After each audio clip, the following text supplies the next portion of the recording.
내가 주님의 기쁨 되기 원하네. 내 마음을 새롭게 하소서. 새 부대가 되게 하여 주사. 주님의 빛 비추게 하소서. 내가 원하는 한 가지, 주님의 기쁨이 되는 것. 내가 원하는 한 가지, 주님의 기쁨이 되는 것. 내가 원하는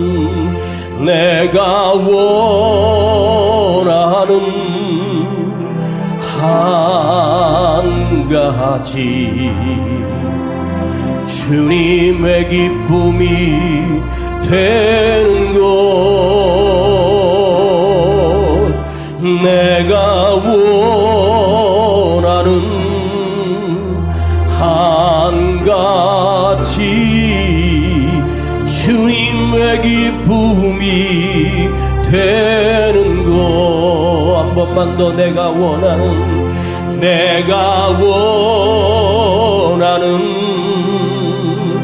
한 가지, 주님의 기쁨이 되는 것.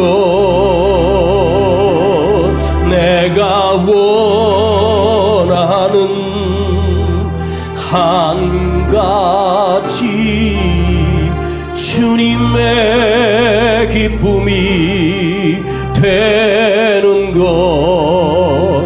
내가 원하는 한 가지, 내가 원하는 한 가지, 주님의 기쁨이 되는 것. 내가 원하는 한 가지, 주님의 기쁨이 되는 것. 주님의 기쁨이 되는 것. 주님의 기쁨이 되는 것. 두 손 높이 들고 내가 원하는 한 가지, 주님의 기쁨이 되는 것. 내가 원하는 한 가지, 주님의 기쁨이 되는 것. 주님의 기쁨이 되는 것. 아버지 하나님, 오늘 이 밤에 하나님의 말씀을 들으러 나왔습니다. 우리의 삶 속에 나의 기쁨에서 주님의 기쁨으로 바뀌게 하시고, 나의 이득이 아니라 주님의 원하심에 우리의 생명을 걸게 하시고, 주님의 음성이 고요히 우리 심령 속에 들려지도록 역사하여 주시옵소서. 주님, 오늘 말세지마를 살아가고 있는 우리 안에 진정으로 주님을 사랑하는 마음을 심어주시고, 내가 주를 위하여 내 생명을 드리는 거룩하고 복된 우리의 신앙과 믿음이 되게 하시고 나의 삶이 되게 하옵소서. 거룩하신 우리 구주 예수 그리스도의 이름으로 기도하옵나이다. 아멘. 자, 우리 사도행전 13장을 보겠습니다. 사도행전 13장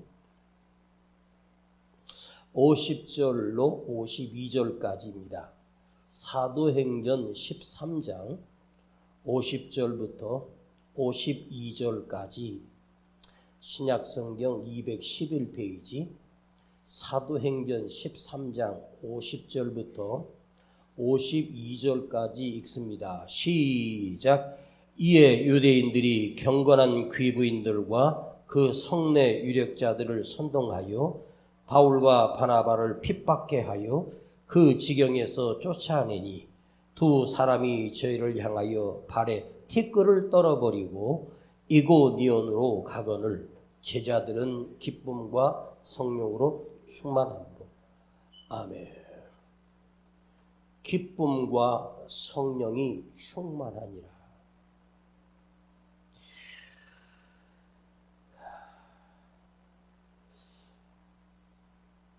개척 초기 당시에 저희 교회를 새로 나온 젊은 부부가 있었습니다. 두 부부가 한 귀퉁이에서 새벽 기도에 나와서 눈물로 기도하고 부부인 것처럼 보였습니다. 나중에 확인해 보니까 진짜 부부가 맞았습니다. 젊은 부부였습니다. 그때 저도 젊을 때였습니다. 30대 중반 때였습니다. 그런데 그 새벽 기도회 때마다 나와서 울며 기도할 때 제가 말씀을 간단히 전하고 이제 각자 개인 기도 시간을 가질 때 그 부부에게 가서 안수 기도를 하면서 기도하는데 그 아내 되는 분을 손을 얹고 기도하는데 주님의 음성이 들렸습니다. 손을 얹은 즉 병이 나으리라. 이 음성이 들렸습니다. 도대체 이분이 어디가 아플까? 젊고 예쁘고 아름다운 여인이 무엇이 어디에 병이 들었을까? 그럼에도 불구하고 저는 그냥 기도해 주었는데 그분에게 손을 얹고 기도하면 그분이 울면서 목사님이 기도하는 걸 받아들입니다. 그런데 새벽 기도가 끝나고 또 남편 부부와 교회를 가지 않고 저를 기다리고 있는 것입니다. 그래서 그 부부와 대화를 나눠봤습니다. 그랬더니 그 아내가 폐암 말기라는 것입니다. 폐암이라고 하는 것은 발견되기도 어렵고 한번 발견되면 거의 살기 힘든, 지금으로부터 한 30여 년 전이니까 한번 생각을 해보십시다. 그때 폐암 말기라는 것은 살기가 거의 불가능하지 않겠습니까? 아마도 병원에서 6개월 정도 더 살 거라고 의사가 사형 선고를 내린 상태입니다. 그때 제가 처음으로 개척하면서 하나님께 받은 은사가 신유 은사였습니다. 그래서 간절히 기도해 주면서 그분이 조금씩 좋아지기 시작했습니다. 그러면서 제 마음에 아직 확인은 없지만 주님께서 이분을 고쳐주실 것이라고 하는 확신이 제 마음속에 있었습니다. 우리 주님은 죽은 자를 살리시고 병든 자를 고치시고 마른 뼈를 살리시는 그분의 능력이 폐암 하나 고칠 능력이 없겠습니까? 저는 확신하고 믿었고 간절히 기도하고 또 그 가정에 신방하여 예배도 드리고 기도해 주면서 조금씩 나아지기 시작했습니다. 그 남편은 큰 사업을 하는 사업가였습니다. 개척교회를 하는 저에게는 그런 부부가 우리 교회 성도가 된다는 것은 큰 힘이 되겠다 생각을 했지요. 주일날 예배에 그 부부가 나오질 않습니다. 2주 석주를 나오지 않고 새벽 기도도 나오지 않았습니다. 그래서 제가 주일날 오후에 용기를 내서 그 집을 알기 때문에 그 집이 그 주위에 제법 괜찮은 아파트에 사는 그 집에 가서 초인종을 눌렀습니다. 아무리 눌러도 대답이 없습니다. 문을 두들기고 했더니 누구냐고 묻는 것입니다. 목사님이라고 했습니다. 문을 열어주어서 들어갔더니 그 폐암 말기로 사형 선고받은 그 자매가 방바닥에 누워있고 그 남편은 보이지 않습니다. 그래서 어쩐 일로 예배도 안 나오고 새벽 기도도 안 나오냐 했더니 그 자매가 저에게 충격적인 말을 했습니다. 목사님 말고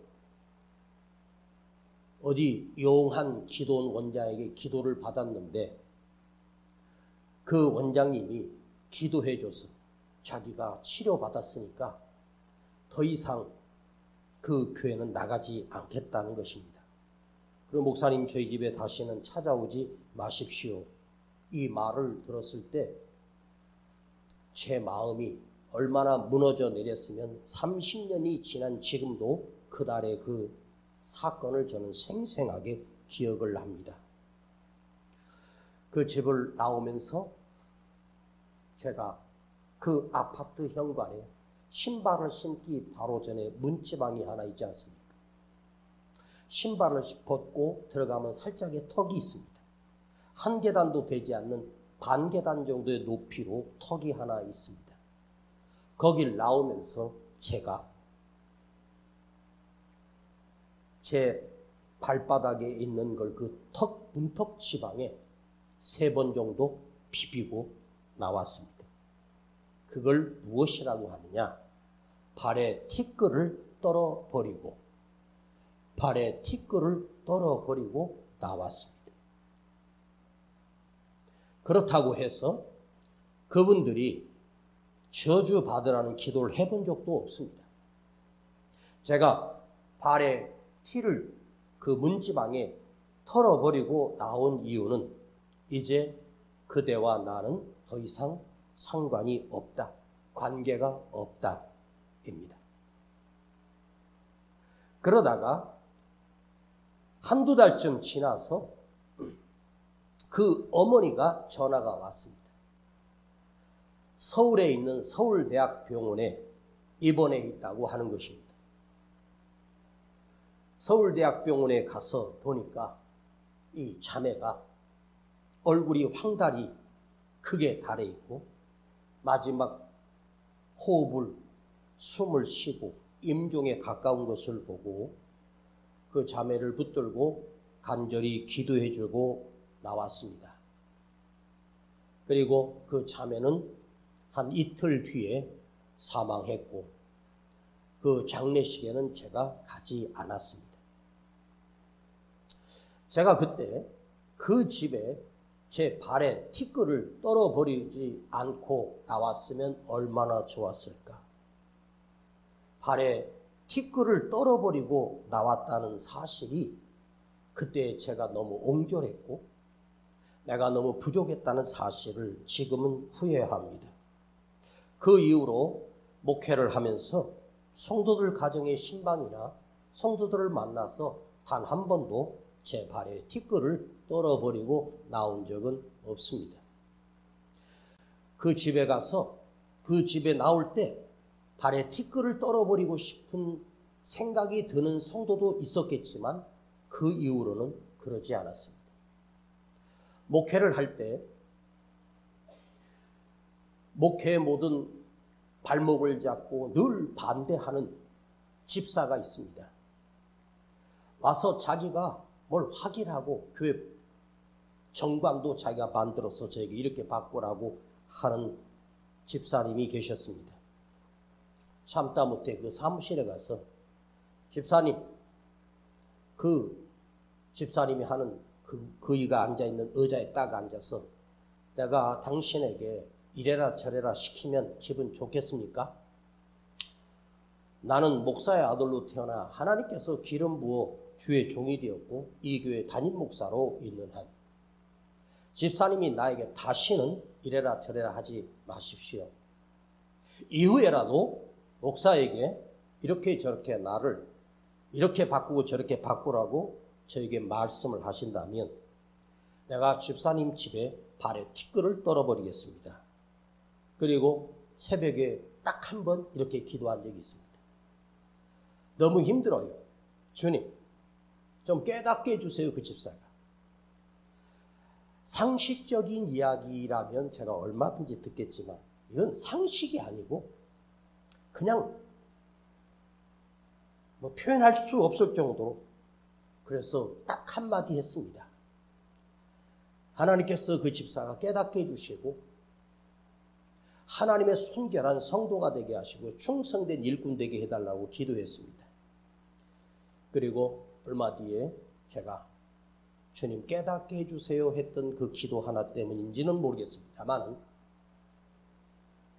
얼마 뒤에 췌장암이 발견되어 한 6개월에서 8개월 정도 사시고 그 집사님이 세상을 떠나셨습니다. 저는 그분의 임종을 세브란스 병원에서 마지막까지 지켜보고 기도해 주었습니다. 장례식까지 같이 가서 모든 것을 다 함께 했습니다. 유대인들의 풍속이 있어요. 그 집을 나설 때 문지방에 발에 티끌을 떨어버리고 나오는 풍습이 하나 있는데 유대인들의 풍습입니다. 내가 그 집을 나오면서 내가 발에 신었던 모든 먼지를 다 떨어버리고 나온다라고 하는 이 표현은 무슨 뜻이냐면 나는 너와 다시는 관계하지 않을 거야. 너와 나는 오늘로부터 끝났어. 상대의 잘못이 너의 허물이 나와는 이제는 더 이상 상관없어. 네가 하나님으로부터 저주를 받았다고 해도 내가 너와 관계하는 모든 것이 끝났기 때문에 하나님의 저주는 나와 상관이 없어. 너와 상관이 있을지 몰라도 나와는 상관이 없어. 이제 너와 내가 이제 인연을 끊겠다. 같은 부모 뱃속에서 형제로 태어나서 친핏줄로 사는 형제들 중에도 내가 너를 더 이상 보지 않겠어 하는 같은 핏줄들도 많습니다. 그건 하나님의 말씀으로 여러분에게 말씀드릴 때 잘못된 거예요. 발에 티끌을 떨어버린다라고 하는 것은 함부로 하는 게 아닙니다. 특별히 예수 믿는 우리가 누군가에게 티끌을 떨어버리고 나온다는 것은 굉장히 위험한 일이고 그 행위 하나를 통해서 나는 괜찮을지 몰라도 우리 그리스도인에게는 축복의 권세가 있고 은혜의 권세가 있어요. 걔 발에 티끌을 떨고 나온다라고 하는 말은 너의 가정에 더 이상 하나님의 은혜가 머물지 못한다. 너의 가정엔 더 이상 하나님이 주신 평안이 머물 수가 없다는 행위이기 때문에 굉장히 위험한 거예요. 오늘 본문에 잠깐 지나가면서 지금 비시디아 안디옥의 땅에 가서 바울과 바나바가 복음을 전해서 수많은 사람들이 그리스도인이 되고 예수를 믿게 되고 그 회당이 가득 차고 그 다음 집회 때는 온 성의 사람들이 다 모여 사도 바울의 말씀을 듣기 위해서 모였습니다. 그런데 유대인들과 그 지역에 가장 큰 부자들, 여기 귀족들이라고 나오는데 그야말로 그 지역의 유력한 자들을 선동해가지고 바울과 바나바를 핍박해서 그 지역에서 쫓아내버렸습니다. 그런데 바울이 바나바와 그 지역을 떠나면서 마지막 그 지역의 지경에서 발에 티끌을 떨어버리고 다른 곳으로 오게 됩니다. 비시디아 안디옥에서 발에 티끌을 떨어버리고 나왔다. 자, 51절을 봅니다. 두 사람이 저희를 향하여 발에 티끌을 떨어버리고 이고니온으로 가거늘. 그러니까 비시디아 안디옥에 머물던 하나님의 은혜가 잠깐 사이에 거기에 엄청난 부흥과 예수 그리스도의 복음의 말씀을 듣고 그들이 회개하고 돌아오기 시작하는 그 순간에 선동했던 유대인들과 바울과 바나바를 핍박했던 세력들이 와서 그 지역의 사람들을 선동해서 바울과 바나바를 그곳에서 쫓아냅니다. 바울이 선교 초창기였기에 그랬겠지만 나중에 나이가 많아서는 그것이 아니었다는 사실을 사도 바울도 깨닫게 됩니다. 자, 그런데 바울이 그곳에서 그 지역을 나오면서 발에 티끌을 떨어버렸다고 해서 비시디아 안디옥 땅에 있는 흙이나 모래들이 바울과 바나바에 신었던 샌들에 다 완전히 씻어버린 건 아니에요. 그냥 털어버렸다고 해서 털려지는 게 아니에요. 그 지역에서 발을 밟고 다녔던 그 속의 모든 재와 먼지와 흙과 모래는 사도 바울 샌들이나 몸에 그것이 어떻게 떨려 없어지겠습니까? 깨끗이 목욕하고 씻고 나왔다고 해도 뭔가는 그 몸속에 귀 속이라도 코 속이라도 그 속에 먼지들이 있을 거 아니에요? 근데 그 티끌을 떨어버린다고 해서 무슨 일이 일어나겠느냐? 아무 일도 일어나지 않지만 저는 오늘 이걸 성경에 있는 말씀을 가지고 여러분들에게 전하고 싶은 거예요. 실제로 발을 떨어버리는 그 발에 묻었던 흙과 모래와 먼지들을 톡톡 털고 나오는 거예요. 톡톡 털고 나오는 행위고 그냥 발을 톡톡 털고 그냥 나왔어. 그런데 바울과 바나바는 내가 이 비시디아 안디옥에 있는 너희들이 하나님을 핍박하는 복음을 전하는 자를 핍박하는 너희들에게 이제는 하나님의 은혜가 너희와 상관이 없다는 것입니다. 우리 지금 있는 성경에 꽂아놓고 표시를 해놓고 마태복음으로 앞으로 한번 가보겠어요. 자, 마태복음 10장 가까운 곳이니까 마태복음 10장 12절 보겠습니다. 마태복음 10장 12절 15페이지 14페이지 마태복음 10장 12절부터 14절까지 한번 읽어봅니다. 자, 이건 주님이 당신의 제자들에게 예수님이 그 사도들에게 하셨던 말씀이에요. 자, 12절부터 시작. 또 그 집에 들어가면서 평안하기를 빌라. 그 집이 이에 합당하면 너희 빈 평안이 거기 임할 것이요. 만일 합당하지 아니하면 그 평안이 너희에게 돌아올 것이니라. 누구든지 너희를 영접도 아니하고 너희 말을 듣지도 아니하거든 그 집이나 성에서 나가 너희의 발에 먼지를 떨어 버리라. 내가 진실로 너희에게 이르노니 심판날에 소돔과 고모라 땅이 그 성보다 견디기 쉬우니라. 소돔과 고모라의 재앙이 훨씬 더 쉽다는 거죠. 주님께서 당신의 사랑하는 제자들을 사도로 삼으시고 너희들이 복음을 가지고 어디든지 들어가서 너희들을 영접하고 받아들이면 너희가 그 가정에 가서 평안을 빌라. 그럼 우리 주님께서 그 가정에 평안을 주신다는 거예요. 평안이라고 하는 건 뭐냐? 복을 주신다는 거예요. 사도를 통해서 여러분들을 통해서 누구 집에 들어가거든 여러분들은 그 가정에 평안을 빌어주세요. 복을 빌어주라고요. 저주를 빌지 말고. 그런데 그 말씀을 받아들이지 아니하고 주님의 복음을 거절하고 그럴 때는 그 집을 나올 때 너의 발에 먼지를 떨고 나오라. 그러면 주님께서 내가 그 가정을 소돔과 고모라 성보다 더 무서운 진노와 저주가 내리게 될 것이다. 자, 여러분. 우리 삶을 한번 가만히 생각해 보세요.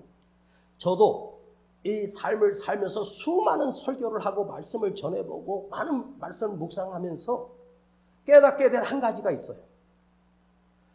복이라고 하는 것, 평안이라고 하는 것은, 축복이라고 하는 것은 목사가 성도들에게 주는 게 아니에요.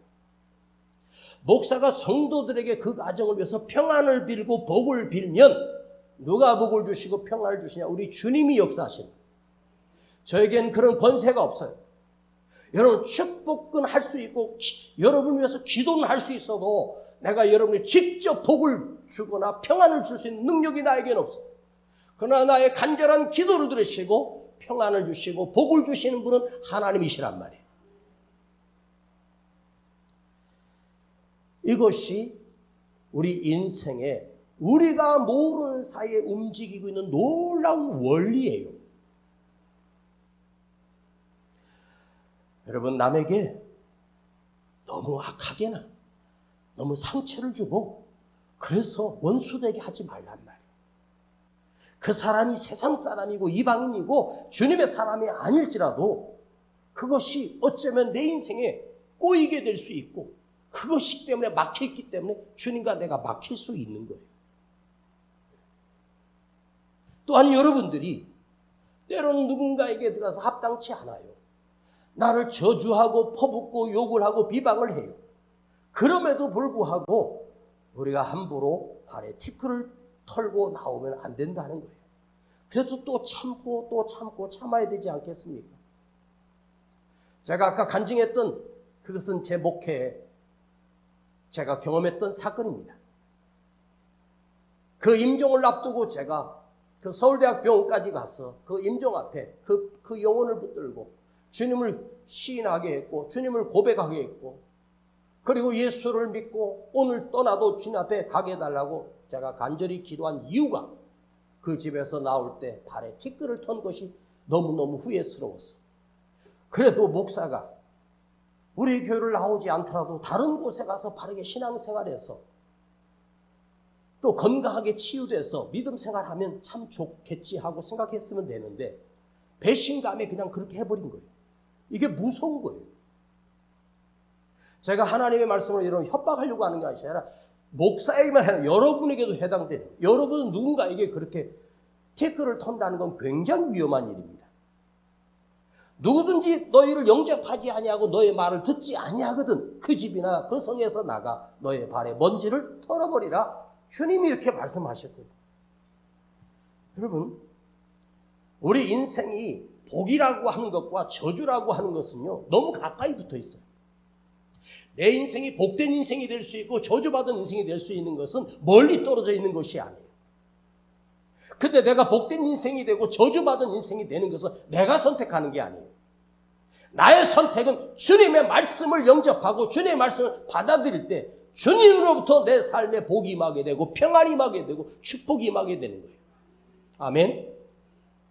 주님이 당신의 제자들을 파송하시면서 그럼 주님께서 당신의 제자들을 파송할 때 그때 12사도와 초대교회 예수를 믿는 그리스도인들과 수많은 선교사로 갔던 사람들은 모두가 다 주의 종들이고 오늘 지금 말씀을 전하고 있는 이은세 목사도 주의 종이고 이 말씀을 듣는 여러분들도 주의 종이에요. 우리는 모두가 해당하는 거예요. 우리를 파송하시면서 그 가정에 가서 복을 빌라고 해요. 영접도 아니하고 주님의 이름으로 그 가정에 평안을 빌기 위해서 왔는데 영접하지 않는다라고 하는 말은 리셉션이라고 하는 이 영어인데요. 맞아서 드린다. 나를 낮추고 겸손히 마음을 열고 그를 영접한다. 근데 영접지 않았다라고 하는 것은 반항했다, 반발했다. 이것은 나를 반항하고 나를 받아들이지 않는 것이 아니라 복음을 가지고 간 우리, 내가 하나님의 말씀을 가지고 찾아간 나를 받아들이지 않았다는 것은 우리 주님을 영접하지 않았다는 뜻이에요. 이 시간도 하나님의 말씀이 여러분 안에 들려지고 영접할 수 있기를 바랍니다. 말씀이 들려질 때 주님이 내 안에 들어오시고 그 주님이 내게 주신 평안과 기쁨과 복이 내 삶에 그대로 존재하게 되고 역사하기 시작합니다. 너희 말을 듣지 않는다는 것은 나의 말을 듣지 않았다는 말이에요. 주님이 제자들에게 명령했던 그 말씀을 듣지 않았다는 말은 주님의 말씀을 듣지 않았다는 거예요. 마지막 날 심판 때 여러분 생각해봐요. 주님의 말씀을 듣지 않는 사람은 주님이 어떻게 심판해요? 천국과 지옥으로 심판해요. 천국이 그렇게 좋은 만큼 지옥은 그렇게 무섭고 저주스럽고 절대로 나올 수 없는 곳이에요. 이걸 누가 심판해요? 제가요? 아니요. 인간이 아니에요. 하나님이, 우리 주님이. 하나님의 심판은 무섭습니다. 그러니까 여러분, 하나님 말씀이 들려지는 인생을 살기를 축복합니다. 내 개인의 기분과 감정에 아무 상관없어. 하나님 말씀을 영접하고 받아들인 자는 그 인생에 평안과 복이 임하게 되어 있어. 듣는다라고 하는 말은 마음을 열었다는 거예요. 마음을 열 때 들려지는 거예요. 왜 들려지지 않을까? 지가 잘난 거지. 교만한 거예요. 강팍한 거예요. 네? 여러분이 주의 종입니다. 누군가에게 정말로 가슴 아픈 상처를 받아도 여러분 끝까지 그를 위해서 기도해야지 발에 티끌을 함부로 떨어버리면 안 되는 거죠. 이게 얼마나 무서운지를 제가 삶을 살아오면서 나는 다시는 누군가를 저주하거나 그들이 잘못되기를 위해서 기도하지 않겠다. 제가 하나님의 서운한 기도를 수없이 했습니다.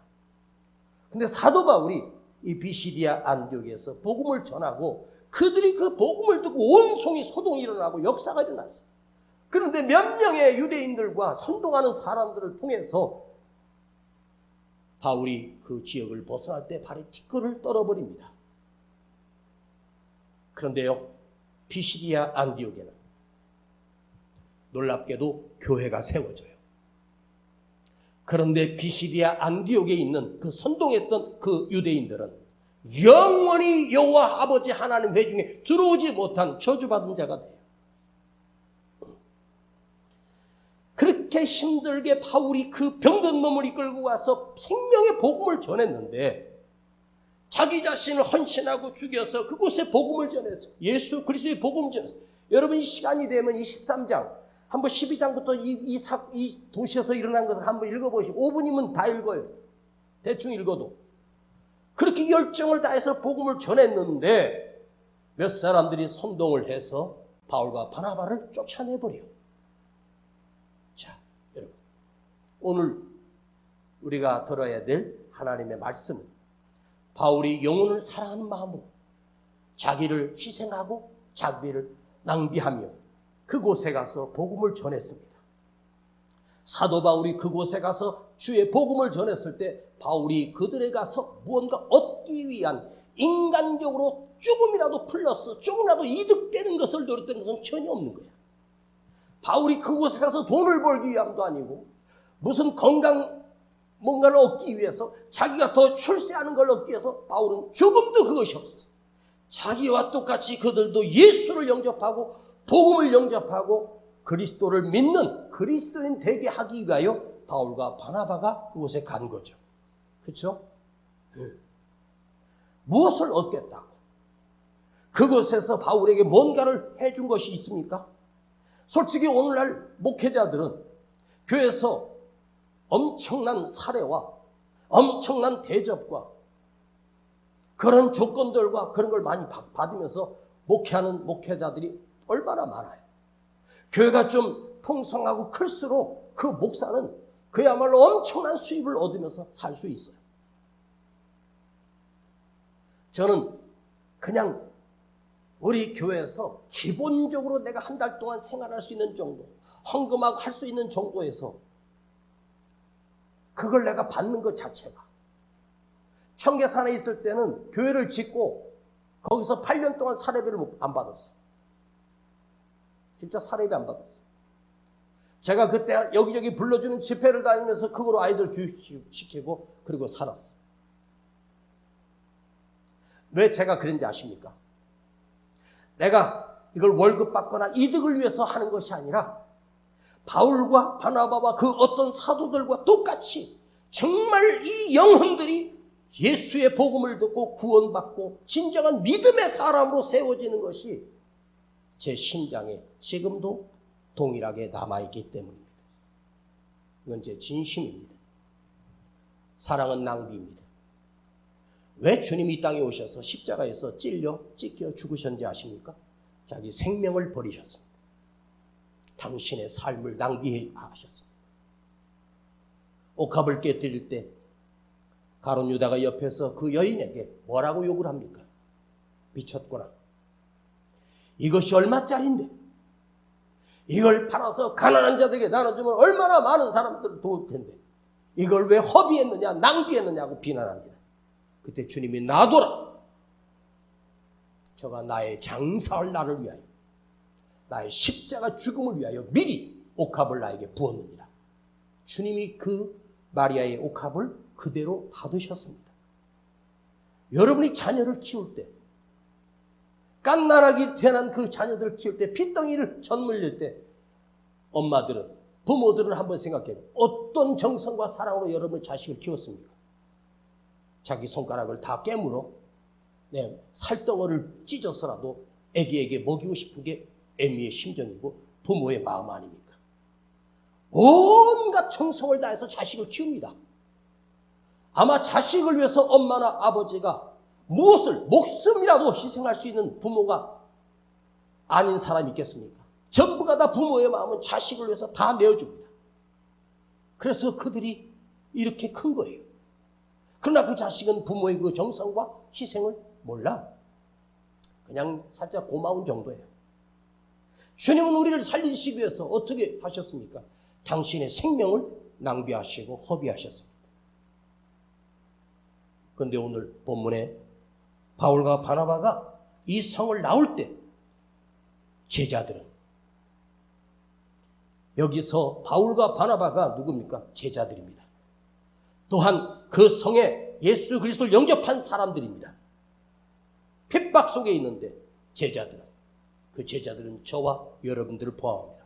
기쁨과 성령이 충만하니라. 기쁨과 성령이 충만하니라. 기쁨과 성령이 충만하니라. 이 말은 뭔지 아세요? 발에 티끌을 버리고 떨어버리고 나왔을 때 주님은 그 성에 그 사람들을 반드시 심판하셨습니다. 무서운 심판을 하셨습니다. 그러나 복음을 전했던 자나 그 복음을 믿었던 자는 주님이 그의 편이 되어주시고 주님의 사람으로 평생을, 아니 영원히 주님이 그 삶을 책임져 주시고 그 영혼을 책임져 주십니다. 복음을 전하는 희생과 낭비가 바울과 바나바에게는 선교자가 되고 목이 베어 죽었지만 하나님께서 그를 받으시고 그 삶에 가장 위대한 선교사로, 가장 위대한 사도로, 성령이 충만한 사람으로 주님께서 그들을 인도해 주셨어요. 여러분, 철에 나오신 우리 사랑하는 성도님들, 여러분이 인생을 낭비하고 자기를 희생하고 내가 쏟아 부어야 할 곳이 여러분 어디입니까? 아직도 여러분의 자식입니까? 여러분의 집에서 키우는 강아지입니까? 여러분의 남은 인생을 낭비하고 희생하고 쏟아 부어야 할 곳은 어디입니까? 주님이 주인 되신 교회입니다.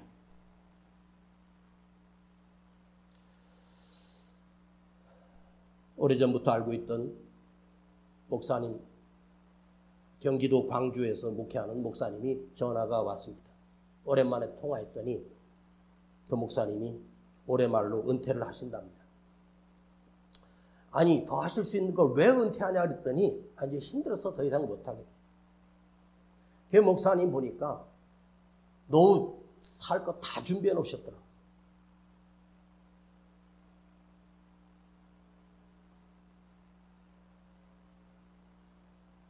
그 교회에서 은퇴하면서 3억을 받고 부임 목사님이 5억을 준 데서 8억을 챙긴다고 하고, 그리고 살 집하고 저기 여주에 1000평에다가 과수원을 해놓고 집도 지어놓고, 목사님 참 행복하시겠습니다. 그런데 저는 그 목사님이 진정한 주의 종이라고 생각하지 않습니다. 그분이 더 이상 체력이 딸리고 힘들어서 목회를 못하겠다고 하시는데 제가 그 말을 듣고 제가 오늘 이 설교를 바꿨습니다. 왜인지 아십니까? 나는 이제 출발인데, 나는 이제 진짜를 깨달았는데 내가 쏟아부어야 할 곳은 어딜까? 우리 성도들 한 사람 한 사람이며 우리 성도들이 함께 모이는 이 예배 장소, 바로 이 교회가 내 생명을 쏟아부을 곳이라고 저는 오늘 결심을 했습니다. 그래서 이 설교를 바꿨습니다. 제가 왜 목회를 시작했는지 아십니까? 내 인생을, 생명을 주님 앞에 낭비하기 위하여 목회를 시작했습니다. 저는 여러분을 통하여 뭔가 이득을 얻으려고 목회를 하는 목사가 아닙니다. 한 사람 한 사람이 믿음으로 온전히 세워지고 우리 모두가 믿음의 공동체가 되고 주를 위해서 내 인생을 낭비하고 내 인생을 주님 앞에 드려지는 인생으로 사는 것만이 가장 가치 있고 복된 것이며 가장 귀한 것입니다. 여러분이 이제 여러분의 일터나 세상과 직장을 위해서 여러분의 체력을, 여러분의 인생을 낭비하지 않기를 바랍니다. 여러분의 남은 인생을 주를 위해서 낭비하는 인생이 되기를 원합니다. 이 교회 주인은 저도 아니고 여러분도 아닙니다. 우리 주님이 이 교회의 주인이기 때문입니다. 그것이 주를 위해서 나의 인생을 드리고, 원래 낭비라고 하는 이 단어가 부정적인 의미거든요. 근데 이 부정적인 의미가 아니에요. 허비했다, 사라진 것이 아니라 재물을 헛되는 것에 썼다. 이게 뭐냐면 그 낭비는 우리의 돈이 아닙니다.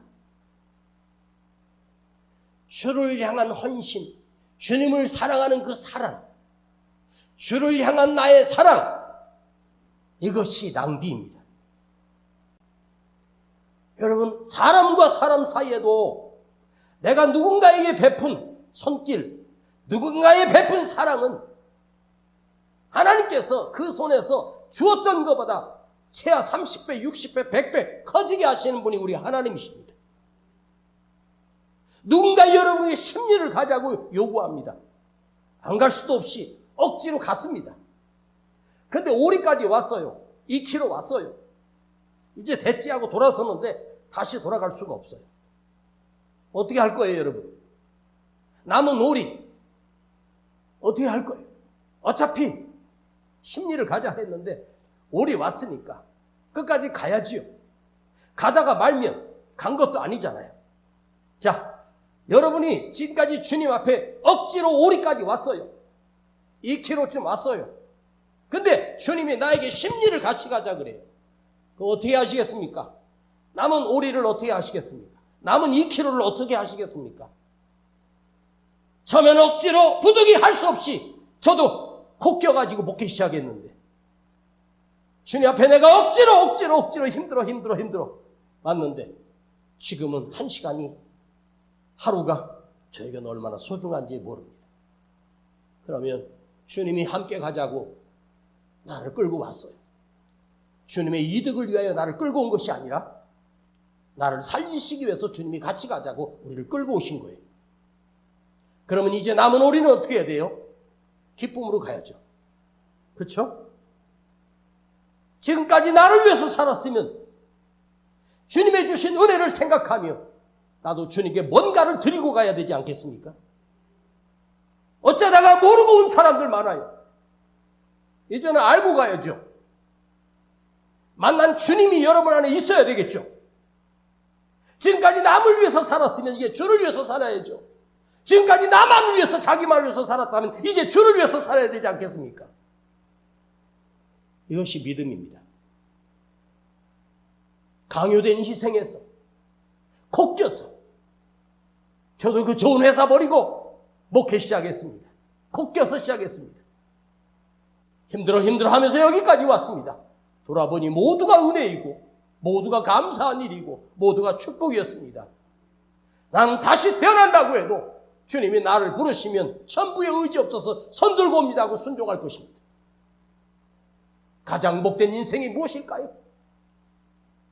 주를 위하여 드리는 삶입니다. 지금까지 억지로 했어요. 여러분, 억지로 하지 마세요. 이제부터 기쁨으로 하세요. 강요된 사랑이 있어요. 그러나 선택하는 사랑이 있습니다. 누군가 할 수 없이 눈치 봐서 했는데 이제는 내가 기쁨으로 해야 될 시간이 온 거예요. 억지로 가지 말고 기쁨으로 가는 거죠. 어때요? 남은 오리 기쁨으로 가야 되지 않겠습니까? 응?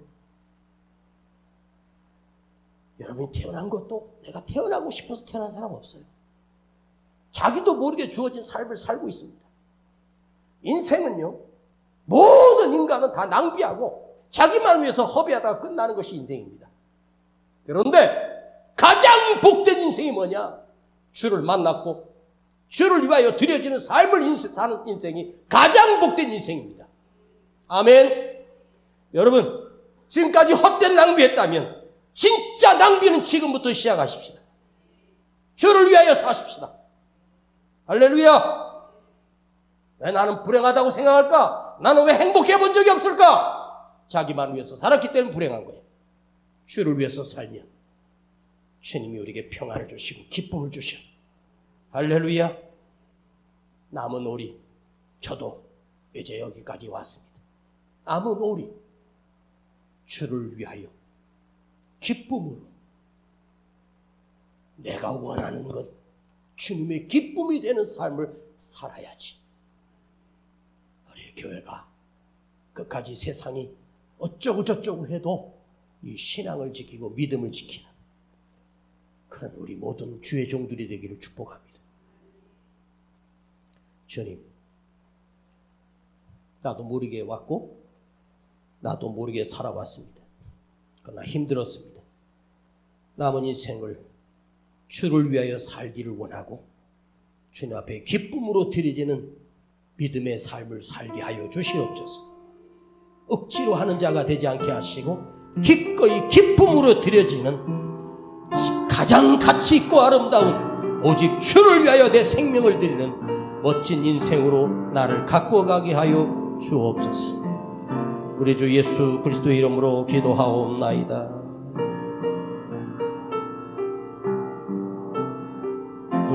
나 주님의 기쁨 되기 원하네. 내 마음을 새롭게 하소서. 새 부대가 되게 하여 주사 주님의 빛 비추게 하소서. 손 높이 들고 내가 원하는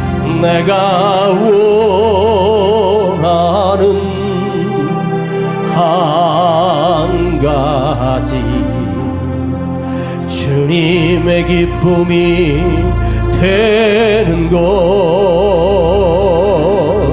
내가 원하는 한 가지 주님의 기쁨이 되는 것.